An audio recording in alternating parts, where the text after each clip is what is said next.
નમસ્કાર દર્શક મિત્રો, હું છું વાહિદ મસદી અને આપ નિહાળી રહ્યા છો હમ ટીવી ભરૂચ ન્યૂઝ. હવે નિહાળીશું આજના મુખ્ય સમાચારો. અંકલેશ્વર સહિત ભરૂચ જિલ્લામાં આજે ફરીવાર વરસાદ ધમાકેદાર એન્ટ્રી કરતા શહેર જિલ્લામાં જળબંબાકારની પરિસ્થિતિનું નિર્માણ થવા પામ્યું હતું. અંકલેશ્વર શહેર તેમજ તાલુકામાં આજે સવારે 2 સપ્તાહના લાંબા વિરામ બાદ વરસેલા વરસાદી ઝાપટાએ વાતાવરણમાં ઠંડક પ્રસરાવી દીધી હતી. અંકલેશ્વરમાં વાલિયા ચોકડી, ભડકોદરા, કાપોદરા પાટિયા અને કોસંબડી સહિતના વિસ્તારોમાં તેમજ શહેરી વિસ્તારમાં વરસાદ વરસ્યો હતો, જેને પગલે વાતાવરણમાં ઠંડક પ્રસરી ગઈ હતી. સવારે વરસેલા વરસાદી ઝાપટાએ અંકલેશ્વર વાસીઓને ગરમીમાં બફારામાં રાહત બક્ષી હતી. અંકલેશ્વરમાં મેઘરાજાએ છેલ્લા ઘણા સમયથી વિરામ લીધો હતો, જેના કારણે ભારે ઉકળાટ અને બફારાનો અનુભવ થઈ રહ્યો હતો. ત્યારે આજરોજ અંકલેશ્વર જેડીસી સહિત શહેર વિસ્તારમાં વરસેલા વરસાદથી વાતાવરણ ઠંડુગાર બન્યું હતું. જોકે બપોર બાદ પુનઃ વાતાવરણ તડકાછાયું જોવા મળ્યું હતું. જોકે આ વરસાદી ઝાપટાએ અંકલેશ્વર વાસીઓને ગરમી અને બફારામાંથી રાહત આપી છે. જો વરસાદી આંકડા ઉપર નજર કરવામાં આવે તો આજે ભરૂચમાં વરસેલા વરસાદમાં 3 થી 4 કલાકમાં ભરૂચમાં સૌથી વધુ 21 મિલીમીટર, જ્યારે અંકલેશ્વરમાં 17 અને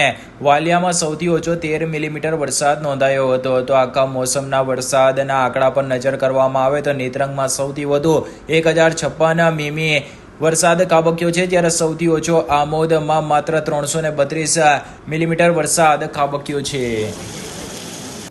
ભરૂચમાં રખડતા ઢોરોના આતંકનો ભોગ આજે યુવાન બન્યો હતો. મક્તમપુર રોડ પર આઇનોક્સ સિનેમા નજીક રખડતા ઢોરની અડફેટે સ્કૂટર સવાર યુવાન આવી જતા તેને ગંભીર ઈજા પહોંચી હતી.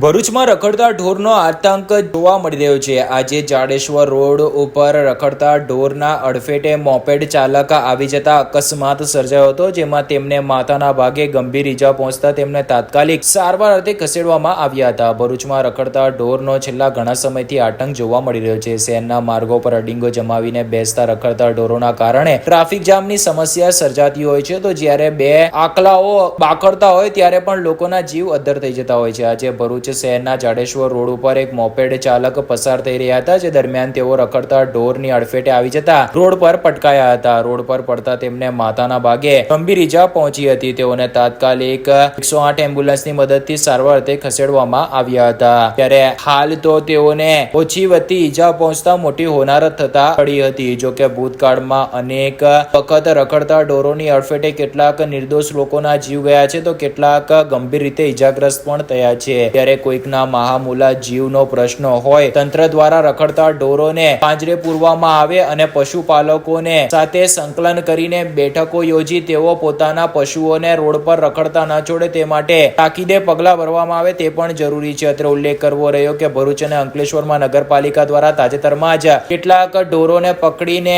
પાંજરે પુરાયા હતા અને કાર્યવાહી કરવામાં આવી હતી. જો કે આ કાર્યવાહી પણ નામ માત્રની હોય ને લઈને લોકોને રખડતા ઢોરનો ત્રાસ સતાવી રહ્યો છે.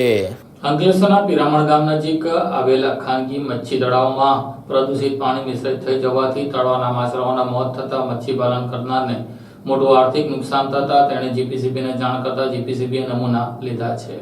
અંકલેશ્વર તાલુકાના પિરામણ ગામની સીમમાં આવેલા ખાનગી માલિકીના તળાવમાં અસંખ્ય માછલીઓના મોતની ઘટના સામે આવી છે. તળાવ માલિકે આક્ષેપ કર્યા છે કે પાનોલીની એનસીટીમાં જતી લાઇનમાં ભંગાણ પડવાથી કેમિકલ વાળું પાણી તેમના તળાવમાં આવી જતા પ્રદૂષિત પાણીના તળાવના પાણી સાથે મિશ્રિત થવાથી માછલાઓના મોત નીપજ્યા છે. જોકે આ અંગે ગામના જાગૃત નાગરિક એવા જુનેદ પાંચબાયાએ પણ એનસીટી સામે ગંભીર આરોપો લગાડ્યા છે. પિરામણ ગામની હદમાં આવેલ સર્વે નંબર 71 પાસે આવેલ ખાનગી તળાવમાં કેમિકલ યુક્ત કાળું પાણી ખાનગી તળાવના પાણી સાથે મિશ્રિત થઈ ગયું હતું, જેના પરિણામે માછલા ઉછેર કરતા ઇકરામ શેખને આર્થિક નુકસાન વેઠવાનો વારો આવ્યો છે. માછલાઓના મોત બાદ જીપીસીબીને જાણ કરવામાં આવતા જીપીસીબીની ટીમ પણ સ્થળ પર આવી હતી અને રાબેતા મુજબ પાણીના નમૂના લઈ તપાસ હાથ ધરી છે. જો કે આ અંગે મીડિયાને આપેલ નિવેદન મુજબ તેઓએ આ મામલે એફએસએલ રિપોર્ટ થાય અને ફિશરીઝ ડિપાર્ટમેન્ટની મદદથી માછલાઓના મોત અંગેનું કારણ શોધવા માટે તપાસ સોંપવામાં આવે તેવી માંગ કરી છે. આ પિરામણ ગામની હદમાં આવેલું એક તળાવ છે, જેની અંદરમાં ઇકરામ શેખ કરીને છે જે માછલીનો વ્યવસાય કરે છે. એમણે તળાવ બનાવ્યું હતું. એ તળાવની અંદરમાં એનસીટીએલમાં જતી લાઇનની લીકેજના લીધે પાણી અંદરમાં ભરાઈ ગયું છે, જેમાં અસંખ્ય માછલીઓ મૃતક થઈ છે. હવે એમના ખેડૂતનું જે છે એમનું માંગણી છે કે ભાઈ અમને આના પર તપાસ કરવામાં આવે અને FSL રિપોર્ટ કરવામાં આવે, એવી એમની માંગણી છે.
અંકલેશ્વર જેડીસીમાં આવેલી મનોરથ સોસાયટીમાં 2 મકાનને તસ્કરોએ નિશાન બનાવી રોકડા રૂપિયા, સોના ચાંદીના દાગીના વગેરે મળી લાખો રૂપિયાના મુદ્દામાલ પર હાથફેરો કરી ફરાર થઈ ગયા હતા.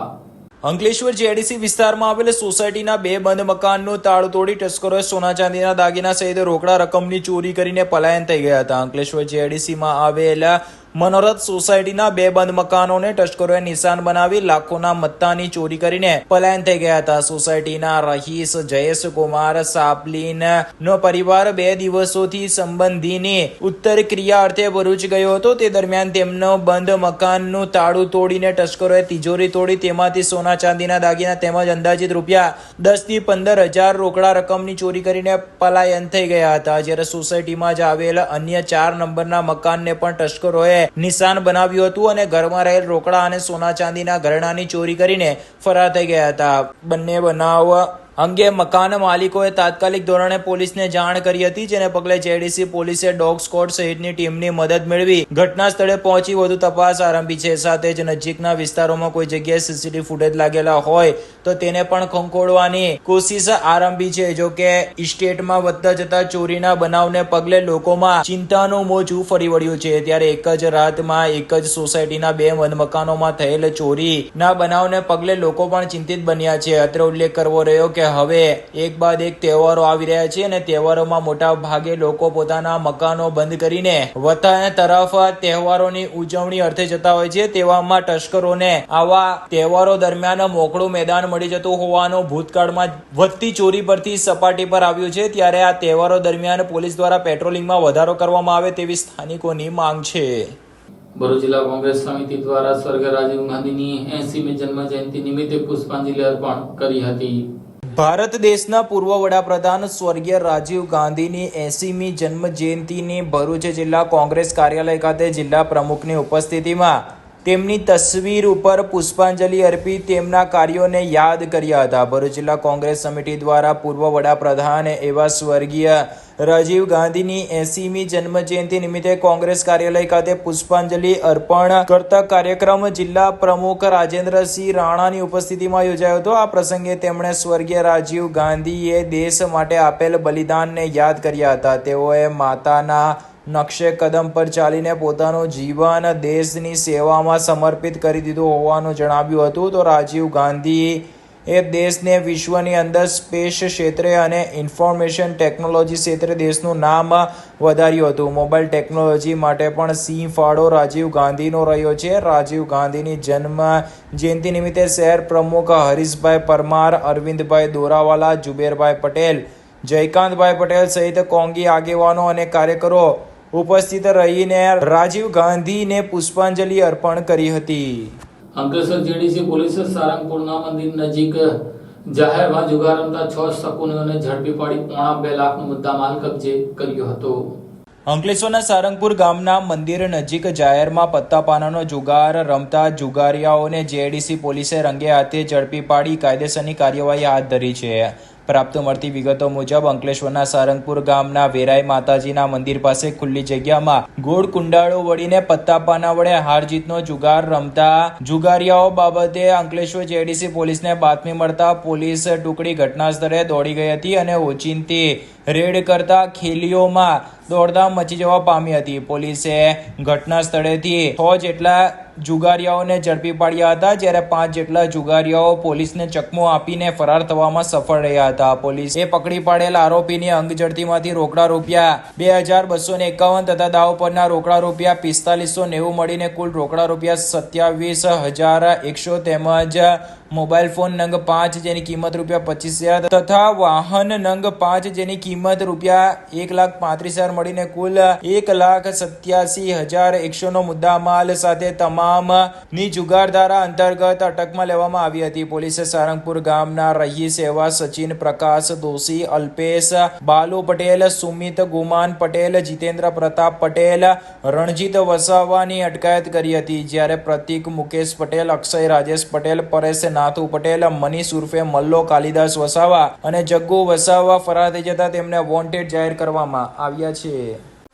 क्या आप अपनी ड्रीम जॉब सर्च कर रहे हैं? तो आपका वेट हुआ खत्म. हमारी कंपनी IICL में है कुछ amazing job openings. IICL are hiring PHP developer, data analytics, UI UX graphics designer, Node.js developer WordPress developer. from all over Gujarat. तो देर किस बात की, अप्लाई करें अभी और बने हमारी डायनामिक टीम का हिस्सा. विजिट करें हमारी वेबसाइट www.iiclindia.com/career या मेल करें अपना रेज्यूमे iiclindia06@gmail.com पर. हमारी टीम में आपको मिलेगा एक इनोवेटिव और क्रिएटिव एनवायरनमेंट ताकि आपकी स्किल्स हमेशा अपडेटेड रहे. Freshers can also apply. Contact now on 7041542766. આદિવાસી સમાજ દ્વારા ભારત બંધના આવતીકાલના એલાનને લઈને રાજપીપળા સહિત નર્મદા જિલ્લામાં ઠેર ઠેર બંધના એલાનના બોર્ડ લગાવવામાં આવ્યા છે. આવતીકાલે સમગ્ર ભારત બંધનું એલાન આદિવાસી સમાજ દ્વારા આપવામાં આવ્યું છે. તેને લઈને નર્મદા જિલ્લાના કેટલાક ગામોમાં બંધ પાડવામાં આવ્યા છે તેવા બોર્ડ લગાવવામાં આવ્યા છે. ત્યારે રાજપીપળાના સફેદ ટાવર અને શાક માર્કેટ વિસ્તારોમાં પણ આવતીકાલે બંધ રહેશે તેવા બોર્ડ લગાવવામાં આવ્યા છે. આજે તારીખ 20 ઓગસ્ટના રોજ બપોરે 1:30 વાગ્યા દરમિયાન રાજપીપળામાં સફેદ ટાવર, શાક માર્કેટ અને મોટા માછીવાડ ગેટના તમામ વિસ્તારમાં આવતીકાલે બંધ રહેશે તેવા બોર્ડ મારવામાં આવ્યા છે. રાજપીપળા અને જાહેર જનતાના વેપારીઓને જણાવવાનું કે બુધવારના રોજ તારીખ 21/8/2024 ST/SC સમુદાય દ્વારા સંવિધાન બચાવ સંરક્ષણ બચાવ જે માટે એલાન આપવામાં આવ્યું છે, જેના સમર્થન આપવા બજાર બંધ રાખવામાં આવશે તેવા બોર્ડ લાગેલ જોવા મળ્યા હતા. દહેજના અદાણી ફાઉન્ડેશનના સહયોગથી યુવાન પશુપાલક બની 20 લાખ જેવી આવક રળતા થયું છે. અદાણી ફાઉન્ડેશન પશુપાલક માટે કામધેનું સન્માન સાબિત થઈ રહ્યું છે. કામધેનું પ્રોજેક્ટ થકી લાભાર્થી ખેડૂતો દહેજ જેવા ઔદ્યોગિક વિસ્તારમાં પણ મબલક કમાણી કરતા થયા છે. ભૌગોલિક અવસ્થા અને ઔદ્યોગિક પ્રદૂષણ વચ્ચે અહીંના પશુપાલકોને પારાવાર મુશ્કેલીઓ થતી હોય છે. જો કે વિપરીત પરિસ્થિતિઓમાં અદાણી ફાઉન્ડેશન પહેલેથી ખેડૂતો મબલક કમાણી કરતા થયા છે. ભરૂચના દહેજ વિસ્તાર ઔદ્યોગિક હોવાના કારણે ખેતી માટે અનુકૂળ નથી. વળી દરિયા કિનારા નજીક જમીનમાં ક્ષારનું પ્રમાણ દબાણ વધુ હોવાથી તેમાં ઘાસચારો પણ થતો નથી. તેવામાં ખેડૂતો પશુપાલન કરવાનું ટાળતા રહે છે. જો કે પ્રગતિશીલ પશુપાલક યોગેશભાઈ આહિરે દહેજમાં ડેરી ઉદ્યોગ થકી વર્ષે ₹20 લાખથી વધુની આવક મેળવે છે. પશુપાલનમાં સફળતાનું રહસ્ય જણાવતા યોગેશભાઈ જણાવે છે કે અદાણી ફાઉન્ડેશન અને સરકારની યોજનાઓ દ્વારા મને કૃત્રિમ બીજદાન, કૃમિનાશક, રસીકરણ, ફીડ સપ્લિમેન્ટ, પ્રેરણા પ્રવાસ, સાયલેજ, પશુ સારવાર તાલીમ, કાફ રેલી, ગભાણ પશુ અને બચ્ચા ઉછેર, ખાનદાન પશુ વ્યવસ્થાપન પદ્ધતિઓનો લાભ મળ્યો છે, જેનાથી આ ડેરી વ્યવસાય વધુ ને વધુ વિકસ્યો છે. 1.5 દાયકા અગાઉ યોગેશભાઈએ 10 ગાય અને 8 ભેંસ સાથે ડેરી વ્યવસાય શરૂ કર્યો હતો. યોગેશભાઈને પશુઓ ખરવાઈ જવાનું, દૂધનું પ્રમાણ ઓછું થવાનું, નવજાત બચ્ચાના મરણ, બીમારીઓ જેવી અનેક સમસ્યાઓ અવારનવાર આવતી હતી. તેવામાં યોગેશભાઈનો સંપર્ક અદાણી ફાઉન્ડેશનની ટીમ સાથે થયો અને તેમની સમસ્યાઓનું સમાધાન હાથના વેતમાં થવા લાગ્યું. દહેજ વિસ્તારમાં જ્યાં 0% ખેતી છે ત્યાં યોગેશભાઈએ રોજિંદા 160 લીટર દૂધ આપતી 25 થી વધુ વાછરડીઓ ધરાવે છે. પશુપાલન અને દૂધ વિતરણ વ્યવસાયથી તેઓ વાર્ષિક આવક ₹20 લાખથી વધુની મેળવી રહ્યા છે. વળી આ વાછરડીઓની કિંમત ₹15 લાખ જેટલી છે. ઘાસચારાની તંગી ધરાવતા વિસ્તારમાં પશુપાલનના સફળ વ્યવસાયથી યોગેશભાઈ અને પશુપાલકો માટે પ્રેરણારૂપ બન્યા છે. નવેમ્બર 2017માં અદાણી ફાઉન્ડેશનનો Kamdhenu project BAIF institute of sustainable livelihood ડેવલપમેન્ટના સમર્થન સાથે દહેજ વિસ્તારના 12 ગામોમાં શરૂ થયો હતો. હું દહેજથી યોગેશભાઈ નારાયણભાઈ આહિર બોલું છું. અદાણી ફાઉન્ડેશન તરફથી મારા ઘણા બધા લાભ થયા છે. કૃત્રિમ બીજદાન છે, સાયલેજ છે, પછી કેમ્પના લાભ લીધા છે મેં. એ બાબતે મારે તબેલામાં દૂધનો વધારો બી થયો છે. એ બાબતે હું અદાણી ફાઉન્ડેશન ખૂબ ખૂબ ધન્યવાદ માંગુ છું. નર્મદા જિલ્લાના એકતાનગર ખાતે 31મીના રોજ સરદાર પટેલની જન્મજયંતિના દિવસે રાષ્ટ્રીય એકતા દિવસની ઉજવણી પ્રસંગે પીએમ મોદી મુલાકાતે સ્ટેચ્યુ ઓફ યુનિટી ખાતે આવનાર હોવાથી કેન્દ્રીય ગૃહ સચિવે સ્થળની મુલાકાત લીધી હતી.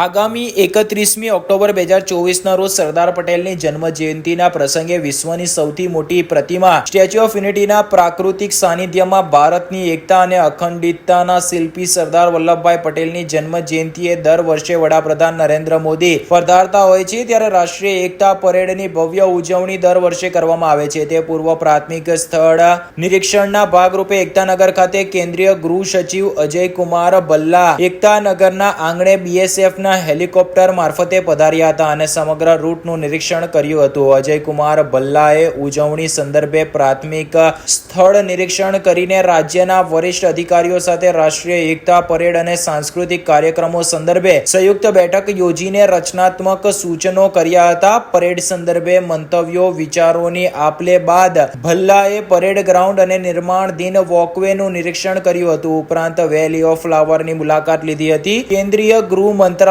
ઉચ્ચ અધિકારી ગોવિંદ મોહન ભલ્લાના ખાસ ફરજ પરના અધિકારી તરીકે તેમની સાથે મુલાકાત સાથે જોડાયા હતા. તો નર્મદા જિલ્લાના એકતાનગરમાં સ્ટેચ્યુ ઓફ યુનિટી ખાતે વડાપ્રધાન નરેન્દ્ર મોદીની પ્રેરક ઉપસ્થિતિમાં રાષ્ટ્રીય એકતા દિવસની ઉજવણીના ભાગરૂપે આજરોજ તારીખ 20 ઓગસ્ટ 2024ના રોજ યોજાયેલી આ પ્રાથમિક નિરીક્ષણ અને બેઠકમાં કેન્દ્રીય સરકારના વરિષ્ઠ અધિકારીઓ, ગુજરાત સરકારના ગૃહ વિભાગના સચિવ નિપુણા તોણવણે તેમજ નર્મદા નિગમના ચેરમેન મુકેશ પુરી, સરદાર સરોવર ડેમના મુખ્ય ઇજનેર કાનુગો, BSF, SRP, CISF, ફોરેસ્ટ SOUના અધિકારીઓ તેમજ જિલ્લા કલેક્ટર કચેરીના પ્રોટોકોલ્સ GADના અધિકારીઓ પણ ઉપસ્થિત રહ્યા હતા.